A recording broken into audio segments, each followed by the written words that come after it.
ಶಕ್ತಿ ಅಸ್ತ್ರ ನ್ಯೂಸ್ಗೆ ಸ್ವಾಗತ. ನಾನು ಭುವನೇಶ್ವರಿ.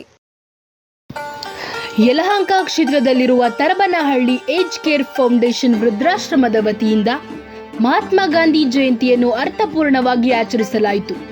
ಸಂಸ್ಥಾಪಕ ಅಧ್ಯಕ್ಷರಾದ ಶ್ರೀ ವಿಜಯಲಕ್ಷ್ಮೀರವರ ಸಾರಥ್ಯದಲ್ಲಿ ಜರುಗಿದ ಕಾರ್ಯಕ್ರಮಕ್ಕೆ ಸ್ಥಳೀಯ ಹಿರಿಯ ಮುಖಂಡರು, ಗುತ್ತಿಗೆದಾರರು, ಸಮಾಜ ಸೇವಕರಾದ ಶ್ರೀ ಬೈಲಪ್ಪರವರು, ಹುರುಳಿಚಿಕ್ಕನಹಳ್ಳಿ ಪಂಚಾಯಿತಿಯ ಸದಸ್ಯರುಗಳು, ಉಪಾಧ್ಯಕ್ಷರುಗಳು, ಸ್ಥಳೀಯ ಮುಖಂಡರು ರಾಜುರವರು, ಟ್ರಸ್ಟಿನ ವಕೀಲರಾದ ಶಿವುಡಿರವರು, ಮುಖಂಡರಾದ ಪ್ರೇಮ್ ರವರು ಸೇರಿದಂತೆ ಹಲವು ಗಣ್ಯರು ಆಗಮಿಸಿ ಕಾರ್ಯಕ್ರಮ ಯಶಸ್ವಿಗೆ ಕಾರಣೀಭೂತರಾದರು ಮತ್ತು ಆಯೋಜಕರಾದ ಶ್ರೀ ವಿಜಯಲಕ್ಷ್ಮೀರವರಿಗೆ ಶುಭ ಕೋರಿದರು.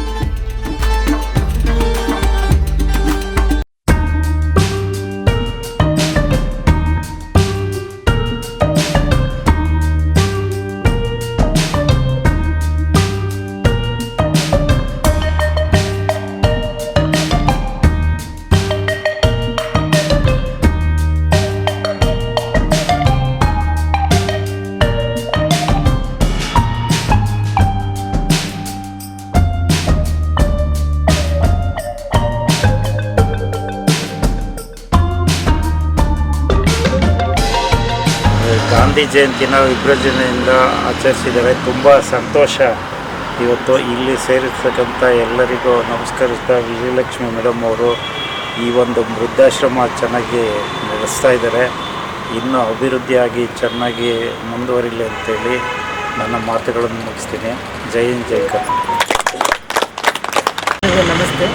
ಆ್ಯಕ್ಚುಲಿ ವಿಜಯಕ್ಕ ನನಗೆ ಒಂದು 6-7 ವರ್ಷದಿಂದಲೂ ಪರಿಚಯ. ಅವರು ತುಂಬ ಎಲ್ಲ ಇವ್ರು ಹೇಳೋ ಥರ ಎಲ್ಲ ನೋವುಗಳು ಯಾರ್ಯಾರು ಏನೇನೋ ಹೇಳ್ತಾರೆ ಎಲ್ಲ ಅನುಸರಿಸ್ಕೊಂಡು ತುಂಬ ಕಷ್ಟಪಟ್ಟು ವೃದ್ಧಾಶ್ರಮ ನಡೆಸ್ತಾ ಇದ್ದಾರೆ. ದೇವರಿಗೆ ಆ ಶಕ್ತಿ ಕೊಟ್ಟಿದ್ದಾನೆ ಭಗವಂತ ಅವ್ರಿಗೆ. ಇನ್ನು ಮುಂದೆ ಇನ್ನೂ ಶಕ್ತಿ ಕೊಡಲಿ, ಅವ್ರಿಗೆ 4 ಜನ ಸೇವೆ ಮಾಡೋ ಅಷ್ಟು ಶಕ್ತಿ ಕೊಡಲಿ ಅಂತ ಕೇಳ್ಕೊಳ್ತೀನಿ. ನಮಸ್ಕಾರ ಎಲ್ರಿಗೂ. ಇವತ್ತು ಬಂದಿರೋ ಮುಖಂಡರು ನಿಜವಾಗ್ಲೂ ಈ ಊರಿನಲ್ಲಿ ನಾನು ಬಂದು 15 ವರ್ಷ ಆಗಿದೆ. ಈ ಊರು ಏಳಿಗೆಗೋಸ್ಕರ ಎಷ್ಟು ಮಾಡ್ತಾ ಇದ್ದಾರೆ, ಏನೆಲ್ಲ ಮಾಡ್ತಾರೆ. ಇಲ್ಲಿ ಒಂದು ರಸ್ತೆ ಇರಲಿಲ್ಲ, ಡಾಮರ್ ಇರಲಿಲ್ಲ, ಕರೆಂಟ್ ಇರಲಿಲ್ಲ. ಈ ಒಂದು ಲೇಔಟಿಗೆ ತುಂಬ ಬಂದಿರೋ ಅತಿಥಿಗಳೆಲ್ಲರೂ ತುಂಬ ಕಷ್ಟಪಟ್ಟಿದ್ದಾರೆ. ಹಾಗೆ ನೋಡಿ, ಸಣ್ಣದಾಗಿ ನಾವು ಒಂದು ಫೋನ್ ಮಾಡಿ ಕರೆದು ಹೀಗೆ ಒಂದು ವೃದ್ಧಾಶ್ರಮದಲ್ಲಿ ಒಂದು ಗಾಂಧೀಜಿ ಆಶ್ರಮ ಮಾಡಬೇಕು ಫಂಕ್ಷನ್ ಅಂತ ಕೇಳಿದ ತಕ್ಷಣವೇ ಪ್ರತಿಯೊಬ್ಬರು ಮುಂದಾಳತೆಯಿಂದ ಬಂದಿದ್ದಾರೆ. ನಾವು ಒಂದೇ ಒಂದು ಕಾಲ್ ಮಾಡಿದ್ದು. ಆದರೆ ನಿಜವಾಗ್ಲೂ ಈ ಆಶ್ರಮ ಪರವಾಗಿ ಮತ್ತು ನಮ್ಮ ಈ ಆಶ್ರಮದಲ್ಲಿ ತುಂಬ ಕಷ್ಟದಿಂದ ನಾನು ನೋಡ್ತೀನಿ. 2-3 ತಿಂಗಳಿಂದ 6 ತಿಂಗಳು ನೋಡ್ತಾ ಇದ್ದೀನಿ. ನಮ್ಮ ಈ ಸಂಸ್ಥೆಯ ಮುಖಂಡರು ಅಂತ ಹೇಳ್ಬೋದು, ಈಗ MD ಅಂತ ಹೇಳ್ಬೋದು, ಈಗ ನಮ್ಮ ಲಕ್ಷ್ಮಿಯವರು ಎಷ್ಟಪ್ಪ ಕಷ್ಟಪಡ್ತಾರೆ ಅಂದರೆ ಅವರು ಸೇವೆ ಮಾಡ್ತಾರೆ. ಸ್ನಾನ ಮಾಡಿಸೋದು, ಬಟ್ಟೆ ತೊಳೆಯೋದು, ಅವ್ರು ಯಾವ ರೀತಿ ಬರ್ತಾರೆ ಅಂದರೆ ಈಗ ಬರೋದೇ ತುಂಬ ಏಜಾದರೆ ಬರೋದು. ಅವರಿಗೆ ಊಟ, ಬಟ್ಟೆ, ಇವನ್ ಹಾರ್ಲಿಕ್ಸು, ಹಾಲು ಏನು ಬೇಕೆಲ್ಲ ಕೊಟ್ಕೊಂಡು ತುಂಬಾ ಕಷ್ಟ ಬೀಳ್ತಾ ಇದ್ದಾರೆ. ಹಾಗೂ ಇಲ್ಲಿ ಎಷ್ಟೋ ಜನ ಇವತ್ತು ನಮ್ಮ ಹೇಳಿದ್ದಾರೆ, ಬೈಲಪ್ಪನವರ ಅಣ್ಣವರು ಇವತ್ತು ಹಾಲು ಸೇವೆ ಮಾಡ್ತಾಯಿದ್ದಾರೆ ಗೊತ್ತಾಯಿತು. ಎಷ್ಟೋ ಜನ ಇಲ್ಲಿಗೆ ಸಹಾಯನೂ ಮಾಡ್ತಾಯಿದ್ದಾರೆ. ಅದರಿಂದ ಈ ಆಶ್ರಮ ಇನ್ನೂ ಚೆನ್ನಾಗಿ ನಡಿಬೇಕು ಅಂಥೇಳಿ ತುಂಬ ಇಷ್ಟ ಆಗ್ತಾಯಿದೆ. ನಾನು ಇರೋದು ಇದೇ ಏರಿಯಾದಲ್ಲಿ. ನಾನು ಸಹ ಎಷ್ಟಾಗ್ತದೆ ಅಷ್ಟು ಸೇವೆ ಮಾಡ್ತಿದ್ದೆ, ಫ್ರೀಯಾಗಿ ಮಾಡ್ತಿದ್ದೆ, ಎಲ್ಲೂ ಫ್ರೀಗೆ. ಯಾಕೆಂದರೆ ಅವರು ಫ್ರೀ ಮಾಡ್ತಾಯಿದ್ದಾರೆ. ಇಲ್ಲಿ ಯಾವುದು ದುಡ್ಡಿಂದ ಯಾವುದು ನಡೀತಾ ಇಲ್ಲ. ಆದ್ದರಿಂದ ಇಲ್ಲಿರೋ ಮುಖಂಡರೆಲ್ಲ ಬಂದು ಇನ್ನೂ ಇದೇ ಥರ ಒಂದು ಸಹಾಯ ಮಾಡಬೇಕು, ದೊಡ್ಡ ಮನಸ್ಸಿಂದ ಸಹಾಯ ಮಾಡಬೇಕು ಅಂತ ಕೇಳ್ಕೊಂಡು ಅದು ಬಂದಿರೋರಿಗೆಲ್ಲ ಒಂದು ದಿವಸ ನನ್ನ ಮಾತು ಮುಗಿಸಿ ನೋಡಿ ಮೇಡಮ್, ಇಲ್ಲಿ ನೋಡಿ ಮೇಡಮ್, ಇಲ್ಲಿ ನೋಡಿ.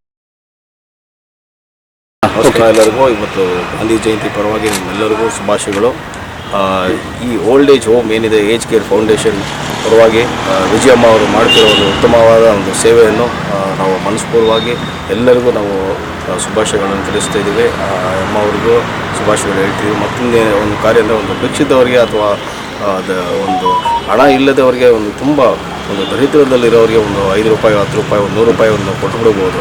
ಆದರೆ ಸದಾಕಾಲ ಪಕ್ಕದಲ್ಲೇ ಇಟ್ಕೊಂಡು ಅವ್ರನ್ನ ಸೇವೆ ಮಾಡ್ತಿರುವಂಥ ಈ ಅಮ್ಮಂಗೆ, ಈ ವಿಜಯಮ್ಮ ಅವ್ರಿಗೆ ಮನಸ್ಪೂರ್ವಕವಾಗಿ ಶುಭಾಶಯಗಳನ್ನು ಹೇಳ್ತಾ, ಅವರಿಗೆ ನಮ್ಮ ಅಂಬೇಡ್ಕರ್ ರಾಷ್ಟ್ರ ಸೇವಾ ಸಮಿತಿ ಪರವಾಗಿ ನಾವು ಅವ್ರಿಗೆ ಯಾವತ್ತಿಗೂ ಸಪೋರ್ಟ್ ಆಗಿ ಇರ್ತೀವಿ. ಧನ್ಯವಾದ.